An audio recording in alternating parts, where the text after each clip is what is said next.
रात का वक्त था और मुझे इस समय इस कमरे में नहीं होना चाहिए था। यह वही कमरा था जहाँ से मुझे औरतों की अजीब सी आवाज़ आती थी और इस कमरे में भी 4 से 5 औरतें थीं। मैं यहाँ पर क्यों आ गई? क्योंकि अगर यहाँ पर कुछ बुरा होता तो फिर मेरे साथ भी तो वही होना था। लेकिन मैं यह राज जानना चाहती थी और यह राज जानने की उत्सुकता ही मुझे यहाँ तक ले आई थी। लेकिन यह जो उत्सुकता होती है ना, यह कोई अच्छी चीज़ नहीं होती। कभी कभी यह आपको बड़ी मुसीबत में भी डाल देती है। थोड़ी सी डरी हुई भी थी, लेकिन जिस आदमी ने इस कमरे में आना था मैं उसको अच्छी तरह जानती थी। सोचा कि वह मेरे साथ बुरा नहीं करेगा। यह कमरा बहुत अजीब सा था। बाहर से छोटा लगता था लेकिन बहुत बड़ा था। इस कमरे को 4 दरवाजे लगते थे। पता नहीं इन दरवाज़ों से अंदर कौन सी मुसीबत आने वाली थी और किस तरफ से आनी थी, यह भी किसी को पता नहीं था। फिर थोड़ी देर बाद बाहर गाड़ियां रुकने की आवाज़ आने लगी, जैसे बारी बारी गाड़ियां रुक रही है। फिर कुछ मर्दों की आवाज़ आई, जैसे वे आपस में बातें कर रहे हैं और अंदर आ रहे हैं। इससे पहले कि मैं और भी ज़्यादा डर जाती, वह आदमी वहाँ पर आ गया जिसको मैं अच्छी तरह जानती थी और उसी की वजह से आज मैं यहाँ पर थी। मुझे ऐसा लग रहा था कि वह किसी मंत्र रास्ते पर है और मैं उसे रोकना चाहती थी, पर यह नहीं पता था कि वह अब रुकने वालों में से नहीं था। मैं यहाँ कभी भी नहीं आती तो सिर्फ इसलिए क्योंकि मैं देखना चाहती थी कि वह इस कमरे में क्या कर रहा है। थोड़ी देर के बाद उसने एक लड़की को बुलाया और कहा, यहाँ आओ, मेरे सामने खड़ी हो जाओ। मैं छुपी हुई थी इसलिए वह मुझे देख नहीं पा रहा था, पर फिर उसने उस लड़की को ऐसी फरमाइश कर दी कि वह लड़की शर्म से पानी पानी हो गई। पर उसकी मजबूरी थी, क्योंकि जो उसे कहा गया था वह तो उसने करना ही था। और देखते ही देखते बारी बारी उसने अपने सारे, जब मेरे पति से शादी हुई, हमारी शादी की पहली रात थी, तो वह कमरे में आया और उसने आकर ऐसी बात की कि मैं बहुत ज़्यादा डर गई। मुझे पहले ही मेरे दोस्तों और रिश्तेदारों ने डरा दिया था और सचमुच डरा दिया था। मैंने कहा था कि यह जो शादी होती है उसमें तो बहुत सारे मसले मिसाइल होते हैं और शादी की रात तो सबसे ज़्यादा महत्वपूर्ण होती है और इस दिन अगर कोई गड़बड़ हो जाए तो पति सारी ज़िंदगी याद रखता है। उन्होंने मुझे ऐसी ऐसी बातें बताई थी जो मैं अब यहाँ पर नहीं बता सकती, लेकिन आप लोग समझ ही गए होंगे, इसलिए मैं बहुत डरी हुई थी। और फिर मेरी किस्मत थी या क्या मामला था कि मेरा पति भी आगे से ऐसा निकला कि उसने भी मुझ पर हल्का हाथ नहीं रखा और ऐसी बातें की कि मैं बहुत डर गई। मेरे पति का नाम आलोक था। उसने कहा कि मेरी बात बहुत ही गौर से सुनना। तुम्हें मैंने अपनी मर्जी से पसंद किया। तुम्हारी तस्वीर मुझे बहुत अच्छी लगी थी। तुम मुझे बहुत मासूम लगी थी, इसलिए मैंने तुमसे शादी की। अब तुम मासूम ही बनकर रहना, क्योंकि अगर तुम चालाक बन गई तो फिर तुम्हारे लिए इस घर में रहना मुश्किल हो जाएगा। मैंने पूछने लगी कि चालाक कैसे बन जाऊंगी, तो उसने कहा कि अभी मेरी बात खत्म नहीं हुई। यह तो मुझे इस तरह का आदमी लग रहा था कि जैसे कोई बहुत ही ज़्यादा डिसिप्लिन वाला आदमी पसंद होता है, और मैं वाकई मासूम थी क्योंकि मेरी उम्र कम थी और मुझे ज़्यादा बातों के बारे में पता भी नहीं था। घर की सबसे छोटी बेटी थी। उसने कहा कि अगर मेरी बात मानोगी तो यह घर तुम्हारे लिए स्वर्ग बन जाएगा, और अगर मेरी बात नहीं मानोगी तो यह घर तुम्हारे लिए नर्क बन जाएगा। तुम अपने कमरे में रहो, किचन तक जाओ, जो दिल करता है करो, खाओ पियो, तुम्हें शॉपिंग करने से कोई नहीं रोकेगा। तुम्हें जाना है तो मेरे साथ जाना होगा, लेकिन जहाँ कहोगी वहाँ ले जाऊँगा। तुम्हारे घर वालों के सामने तुम्हारी इज्जत बनाऊँगा। उनके सामने यह बात साबित कर दूँगा कि तुमने मुझे बहुत खींच कर रखा है, लेकिन मेरा कोई भी अपना इस घर में नहीं आता, इसलिए मेरी तरफ तुम्हें यह साबित करने की ज़रूरत नहीं होगी। मुझसे बिना वजह के सवाल नहीं करोगी। मैं कहाँ जाता हूँ, कहाँ से आता हूँ, क्या करता हूँ, तुम नहीं पूछोगी। घर में जो भी हो रहा है तुम ऐसे रहोगी कि जैसे तुम्हारे कान भी नहीं है और तुम्हारे मुंह में जबान भी नहीं है और तुम आँखों से भी अंधी हो, क्योंकि ना तुमने कुछ करना है, ना देखना है, ना कहना है। बाकी मैं तुम्हें अपने दिल की शहजादी बनाकर रखूँगा, तुम्हें बहुत प्यार दूँगा। तुम मेरे साथ रहोगी तो तुम्हें अपने आप से प्यार हो जाएगा। उसने मुझसे यह सब कहा तो मैंने हाँ में सर हिला दिया। और फिर लड़की जैसी भी हो, शादी के पहले दिन तो वह कुछ भी नहीं बोलती, वह तो मोम की गुड़िया की तरह बैठी रहती है और बस हाँ ही कहती है। और यहाँ तो मेरा पति मेरे सामने ही कह रहा था कि अगर कुछ और किया तो यह घर तुम्हारे लिए नर्क बन जाएगा, और नर्क में तो कुछ अच्छा नहीं होता ना। मतलब उसने मुझे अच्छा खासा डरा दिया। यह घर बहुत बड़ा था, जहाँ 20 कमरे थे, लेकिन दूसरे मंजिल पर कोई भी नहीं जाता था। मेरे मम्मी पापा ने भी लड़के के पैसे देखकर ही शादी की थी, इसीलिए मैंने ज़्यादा खोजबीन भी नहीं करवाई थी। मेरा नाम सपना है और मैं आप लोगों को अपनी ज़िंदगी की कहानी सुना रही हूँ। अब एक मासूम सी लड़की जिसको किसी बारे में पता ही नहीं है, उसको ऐसा धांसू और ख़तरनाक किस्म का पति मिल जाए और वह पहले ही दिन कह दे कि मेरी बात मानना नहीं तो बहुत बुरा होगा, तो उसके छोटे से दिल से क्या गुजरेगी। मेरे पति ने कहा कि तुम्हारे लिए मैंने 2 कमरे सजाए हैं, एक हमारा बेडरूम है और दूसरे कमरे में तुम पूरा दिन बैठ सकती हो। वहाँ पर बड़ी सी एलईडी टीवी थी, लेकिन उसने साथ मुझे यह भी कहा कि इतना खाना मत खाना कि तुम्हारा वजन बढ़ जाए। मुझे ज़्यादा मोटी औरतें भी नहीं पसंद है, जैसी हो वैसी ही रहना। किचन भी बहुत बड़ा था, घर में काम करने के लिए 2 नौकरानी आती, लेकिन जब घर की मालकिन को इतना डरा दिया तो नौकरानियां तो ऐसी डरी सहमी रहती थी कि सर उठाकर देखती भी नहीं थी, बस काम करती और जो उनको कहो वह करके चली जाती थी। मेरा पति पूरा दिन घर से बाहर रहता था, मुझे नहीं पता वह क्या करता था। रात को बेडरूम के अंदर आ जाता तो मुझे कॉल करता कि मैं कमरे में आ गया हूँ, अपने आप को थोड़ा सा साफ सुथरा करो, मेरी पसंद के कपड़े पहनो और खुशबू लगाकर मेरे पास आ जाओ। मैं उसके कमरे में ऐसे जाती जैसे कोई नालायक छात्र मैथ की क्लास में जाता है, जैसे आता कुछ नहीं है, लेकिन वह सर झुकाकर चला जाता है। उसे पता होता है कि आज उसकी क्लास लगने वाली है, लेकिन मेरा पति मेरा ख्याल करता था, मुझे अच्छे तरीके से रख रहा था। बुरा इंसान नहीं था, पर थोड़ा सा अजीब था। मेरी एक दोस्त कह रही थी कि बहुत ज़्यादा अमीर होने के लिए इंसान को थोड़ा सा अजीब होना पड़ता है, सीधे साधे लोग कभी अमीर नहीं होते। शायद इसीलिए वह ऐसा था। पैसे की भी कोई रोक टोक नहीं थी, वह मुझे बहुत सारे पैसे देता था। पिछले पैसे खत्म नहीं होते तो फिर और भी दे देता था। मेरे लिए एक गाड़ी और ड्राइवर भी रखा हुआ था। मैं जब उसे कहती मुझे ले जाता था। मैं अपनी मम्मी के घर भी चली जाती। यहाँ पर ना तो मेरी कोई सासू माँ थी, ना ही कोई जेठानी थी, ना देवरानी थी, ना ननद थी, कोई भी नहीं था। यह घर मेरे लिए बिल्कुल अकेला था और मैं यहाँ की अकेली मालकिन थी। लेकिन अपने ही घर में 2 कमरों के अलावा मुझे कहीं जाने की इजाज़त नहीं थी और मैं नहीं जा सकती थी। इंसान के अंदर एक बहुत अजीब सी बात होती है, उसे जिस काम से मना करते हैं ना, वह उस काम को ही करने की कोशिश करता है। जो मुझे मेरे पति ने मना किया कि तुम्हें बाकी घर में नहीं जाना, तो पता नहीं बार बार क्यों मेरा दिल उसी तरफ जाने को कर रहा था। यह बात थी बहुत अजीब, लेकिन अब मेरे दिमाग पर यह बात सवार हो गई थी कि उसने मुझे मना क्यों किया है, वह मुझे ऐसे क्यों रख रहा है जैसे मैं उसकी ग़ुलाम हूँ। मैं उसकी पत्नी नहीं हूँ। मैं भी उससे सवाल कर सकती हूँ, मैं भी गुस्सा कर सकती हूँ। एक दिन मैंने सोचा कि मैं आज गुस्सा कर देखती हूँ यह क्या करता है, और मैंने बहाना इस बात का बनाया कि आप आज घर देर से क्यों आए हैं। वैसे तो वह रोज़ ही देर से आता था। जब उसने मुझे कमरे में बुलाया तो मैंने थोड़े तेवर दिखाए और मैंने कहा कि आप देर से क्यों आए, मैं कब से आपका इंतज़ार कर रही थी, पत्नी हूँ मैं आपकी। इतना तो हक है ना मेरा कि मैं पूछ सकूं कि आप देर से क्यों आए, किसके साथ थे, क्या कर रहे थे। मैं एक ही सांस में बोल पड़ी। मैंने भी कोई ड्रामा देखा था जिसका एक सीन मुझे याद था, बस उसी की हीरोइन की तरह मैं बोलने लगी। और अभी मैं बोल रही थी कि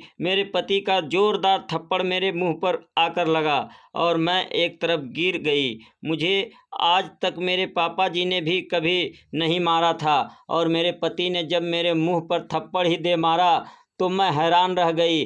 फिर उसने मुझे ऊपर उठाया और मेरे बाल ठीक किए और कहा कि आज तुमने यह जवान कैसे चलाई, आगे ऐसा नहीं करना। कभी कभी मुझे ऐसा लगता था कि यह आदमी नहीं है, यह कोई रोबोट है। मैं रोबोट के साथ रह रही हूँ जिसके अंदर कोई प्रेम नाम की चीज़ ही नहीं है, बस अपने काम का पूरा है। उसने साथ ही मुझे यह भी कह दिया कि अब टिपिकल पत्नियों की तरह कभी मुझसे नाराज मत हो जाना।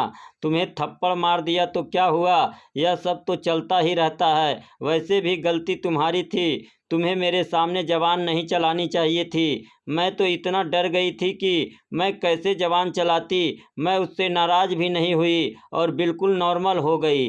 मेरे पति ने तो कहा था कि इस घर में उसका कोई भी रिश्तेदार नहीं आएगा और ना ही मेरा कोई रिश्तेदार बार बार आएगा। लेकिन एक दिन वह अपनी एक माँ और 4 जवान बहनों को लेकर आ गया। जब मुझसे मिलवाया और मैं आगे बढ़ने लगी तो वह लोग डरी हुई सी नज़र आने लगी और मेरे पति ने भी कह दिया कि इनको ज़्यादा सर चढ़ाने की ज़रूरत नहीं है।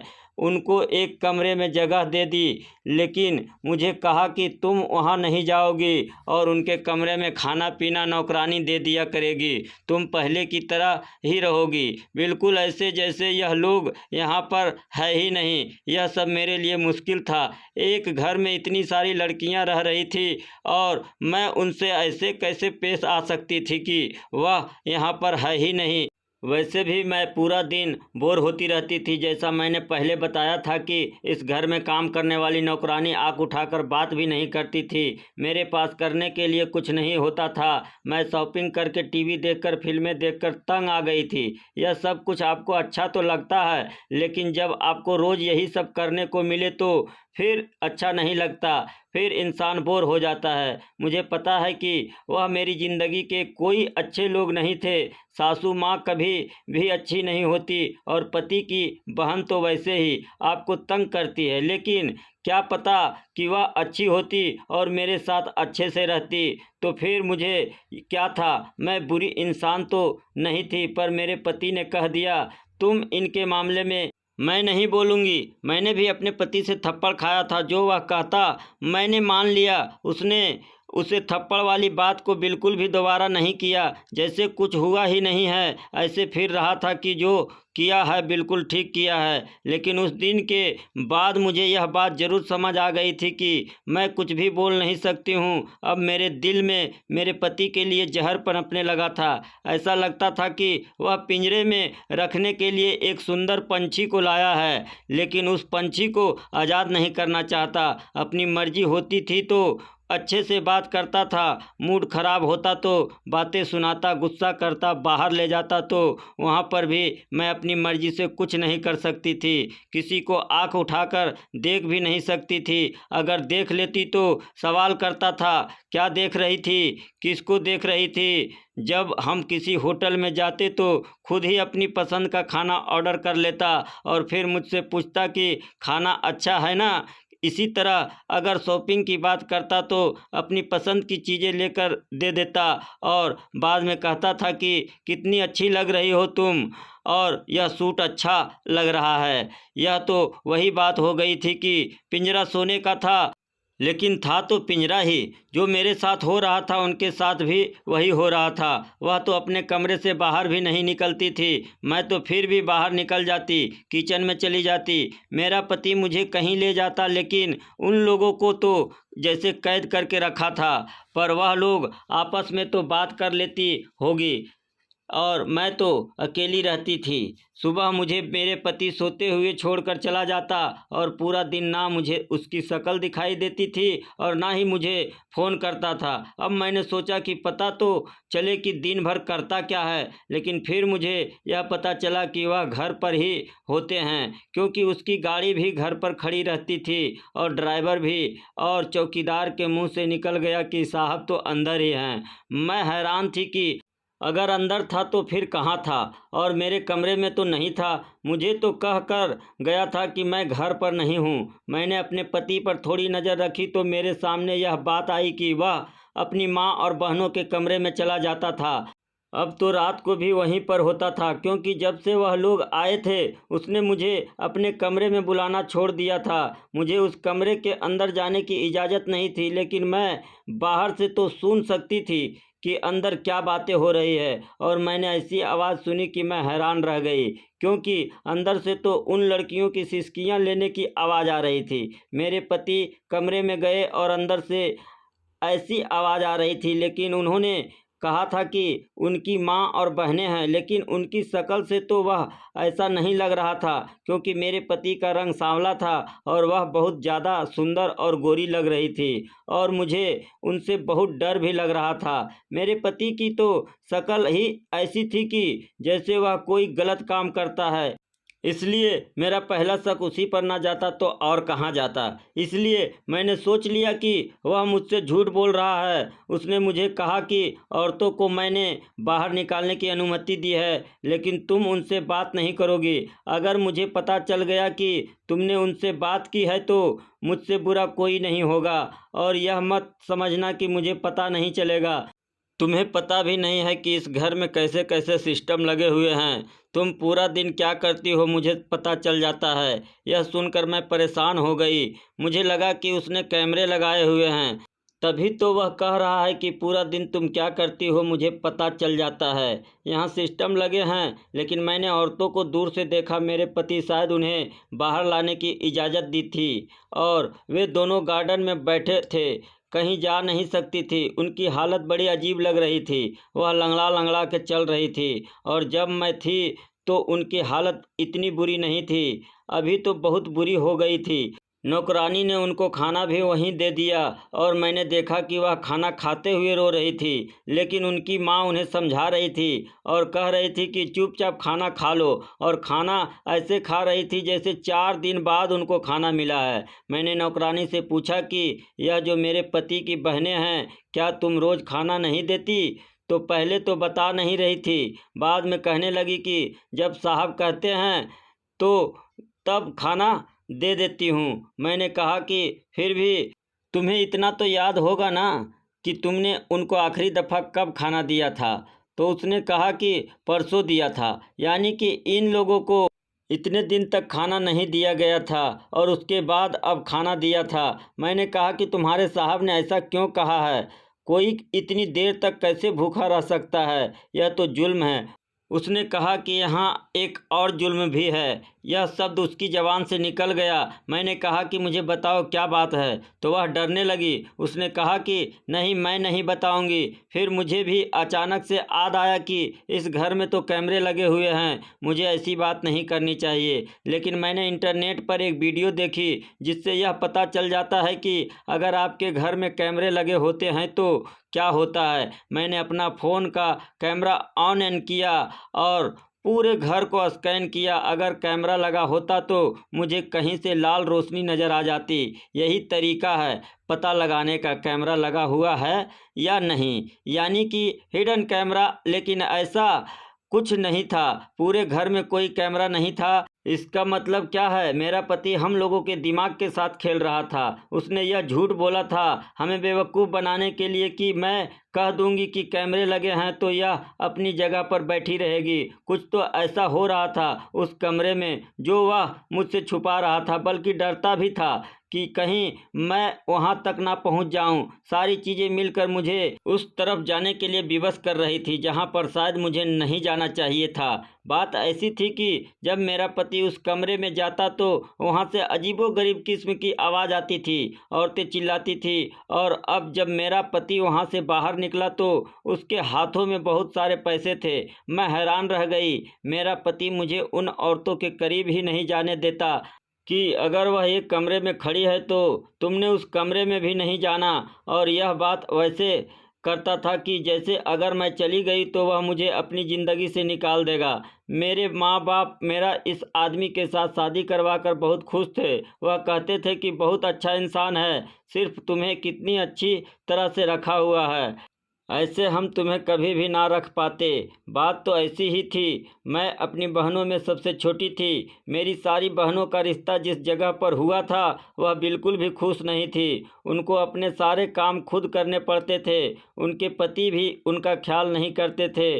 और जैसा मैंने पहले बताया, मेरे पति ने मेरे घर वालों के सामने यह बात साबित कर दी थी कि वह मुझसे बहुत प्यार करता है और पागलों की तरह मेरा ख्याल करता था। उसने कहा था कि हमारे रिश्ते के कुछ वसूल हैं, और उसने एक वसूल यह है कि हमारे कमरे में हम एक दूसरे के साथ जैसे भी रहें, हम किसी को यह नहीं बताएंगे कि हमारे साथ कोई मसला है, क्योंकि दुनिया वाले ऐसी बातों पर हंसते हैं, तमाशा देखते हैं, और मुझे ऐसे लोग बिल्कुल नहीं पसंद। इसलिए किसी को कहने से अच्छा है कि हम खुद ही अपने आप को ठीक रखें, तो फिर सारे मामले भी ठीक रहते हैं। मेरी बहन भी मुझे देखती थी तो अजीब अजीब बातें करती थी। कहती थी कि हाय तुम्हारे जैसा हमारी किस्मत कहाँ से, तुम्हारी किस्मत की जैसी हमारी ज़िंदगी होती तो हम भी बड़े खुश होते। तुम्हारे पर्स में हर टाइम पैसे होते हैं, तुम्हारा पति तुम्हारी इतनी परवाह करता है, और तुम इतने बड़े घर में रहती हो, और तुम्हारे घर में कोई सास भी नहीं है। मैंने भी उनको नहीं बताया था कि मुझे घर में क्या मसले हैं। ठीक कहता था मेरा पति कि लोग तमाशा देखते हैं, लेकिन अब तमाशा भी रोज ही लगने लगा था। मेरा पति मुझ पर ही गुस्सा निकालता था। वह रात को उन औरतों के कमरे में चला जाता था, पूरी रात बैठकर वहाँ पर क्या करता रहता था। अगर मुझसे कोई बात करने जाता था तो वह बात करने में कितनी देर लगाती, 1 घंटा 2 घंटे, वह तो पूरी रात वहाँ पर गुजार देता था। और एक दिन तो कुछ बहुत अजीब हुआ। मैंने उसके बाजू पर निशान देखे, पता नहीं कि निशान किस चीज़ के थे, लेकिन यह निशान पहले नहीं थे। ऐसा लगता था कि किसी ने उसे बहुत ज़ोर से काटा था, लेकिन हमारे घर में तो कोई मच्छर भी नहीं था, और इस तरह का कोई जीव जंतु भी नहीं था कि जो उसको काट जाए। यह घर कोई आम घर थोड़ी था, यह तो बंगला था। यहाँ पर तो मेरे पति की मर्जी के बगैर मच्छर भी नहीं आता था, लेकिन वही बात पूछने की हिम्मत नहीं हुई। पर कभी कभी ऐसा होता है कि इंसान की हिम्मत उल्टी जगह चल जाती है। पूछने की हिम्मत तो मुझ में नहीं थी, लेकिन जासूसी करने की हिम्मत आ गई, और मैंने सोच लिया था कि मुझे एक प्लान बनाना होगा। मुझे उस कमरे में जाना होगा, देखना होगा तो मेरा पति वहाँ पर क्या करता है, और अगर फिर वह कुछ ऐसा कर रहा है जो उसे नहीं करना चाहिए तो मैं भी उसके सामने सर उठाकर बोल सकूंगी, और उसे कहूंगी कि वह मुझे इस तरह से कैद नहीं रख सकता। अगर वह मुझसे सच में प्रेम करता है तो उसे मुझे आम लोगों की तरह रखना होगा। सच तो यही था कि मैं इस ज़िंदगी से तंग आ गई थी, क्योंकि एक और बात भी थी जो बहुत बड़ी थी। मैंने अपनी माँ को अभी तक नहीं बताई थी। बता देती तो वह बहुत परेशान होते। मेरे पति ने साफ साफ कह दिया था कि वह 5 साल तक बच्चा पैदा नहीं करना चाहता है, और यह बहुत लंबा समय था। मेरी माँ कहती थी कि जो मर्द अपनी बीवी के साथ बच्चा पैदा नहीं करना चाहता, इसका मतलब कि वह उसे अपने साथ नहीं रखना चाहता। जब उसका तुम्हारे से दिल भर जाएगा तो वह तुम्हें छोड़ देगा। यह बात उन्होंने मेरी एक बहन को कही थी, जब उसके पति ने भी कोई ऐसी ही बात की थी। लेकिन फिर मेरी माँ की बात मानकर मेरी बहन ने अपना घर बचा लिया था। यह तो अमीर आदमी था, मेरा वाला पति तो बहुत अमीर था। इसको तो मेरे जैसी हजारों मिल जाती। यह भी हो सकता था कि मुझे अपने साथ रखा हुआ था, और बाद में जब दिल भर जाता तो मुझे वापस भेज देता, क्योंकि एक मर्द के पैर बंधने के लिए संतान की ही ज़रूरत होती है, और वह पैदा करने से उसने इनकार कर दिया था। मैं नहीं चाहती थी कि मेरा पति मुझे छोड़ दे। फिर मेरी बहन ने मुझ पर हंसी और कही कि हमारे गरीब वाले पति ही ठीक है, कम से कम हमें छोड़ा तो नहीं है। तुम्हारे पति तुम्हें इस्तेमाल करके छोड़ दिया, इसलिए मैं बहुत डर रही थी। मेरा यह डर, मेरी उत्सुकता और यह बेचैनी मिलकर मुझे यह सब कुछ करने पर मजबूर कर रही थी। और मैंने प्लान बना लिया था, मैं पहले से ही उस कमरे के अंदर जाऊंगी, मैं वहां छुप जाती थी। इसके लिए मुझे उस कमरे का लॉक खराब करना पड़ा। मेरे पति ने घर में नौकरों को बहुत डांटा और कहा कि शाम तक यह लॉक ठीक होना चाहिए और नज़र रखना कि जो लोग अंदर हैं वह बाहर ना आए। आज उनको बाहर बिल्कुल ना निकलने देना। मैंने उस कमरे में जाने के लिए सारे घर की लाइट खराब कर दी और चुपके से उस कमरे के अंदर चली गई। नौकरों को पहले ही कह दिया था कि मैं सोने लगी हूँ, मैंने नींद की दवाई खाई हूँ, कोई तंग ना करे। अपने बिस्तर में अपनी जगह पर तकिया लगा दिया था। वैसे भी मेरे पति का और मेरा बेडरूम अलग था और मेरा कमरा अलग था, इसलिए कोई मेरे कमरे में आने वाला नहीं था। मैं खुद ही उस कमरे में जाकर छुप गई। जब तक लाइट आई तब तक मैं उस कमरे के अंदर थी और अब वैसे भी शाम होने वाली थी और मेरा पति आने वाला था। वह सब की सब औरतें उसी कमरे में थी और बहुत ज़्यादा परेशान लग रही थी, रो रही थी, कुछ अजीब सी बातें भी कर रही थी, पर मुझे सुनने में दिक्कत हो रही थी। मैं चाहती थी कि वे आपस में कोई बात करें ताकि मुझे समझ आ जाए कि मामला क्या है और मैं पहले से ही किसी संगीन परिणाम के लिए तैयार हो जाऊं। लेकिन फिलहाल ऐसा कुछ नहीं हो रहा था। फिर एक लड़की बोल ही पड़ी। उसने कहा कि हम कब तक इस कमरे में बैठे रहेंगे, यह आदमी हमें कभी भी यहाँ से बाहर नहीं जाने देगा। यह लोग तो मेरे पति के बारे में ऐसी बातें कर रहे थे कि जैसे उनका दुश्मन है, लेकिन मेरा पति तो कह रहा था कि यह मेरी बहन है और मेरी माँ है। फिर यह उससे इतनी नफरत क्यों करते थे। थोड़ी देर के बाद मेरा पति कमरे में आ गया। मैं बहुत अच्छी जगह छुपी हुई थी क्योंकि यह कमरा बहुत बड़ा था। बाहर से देखने में छोटा लगता था लेकिन अंदर से बहुत बड़ा कमरा था। इसके अंदर ही बाथरूम भी था, खिड़कियां भी थी, बहुत सारे दरवाजे भी थे। यह दरवाजे कहाँ खोलते थे मुझे नहीं पता था क्योंकि अभी तक मैंने इस घर को गौर से देखा ही नहीं था।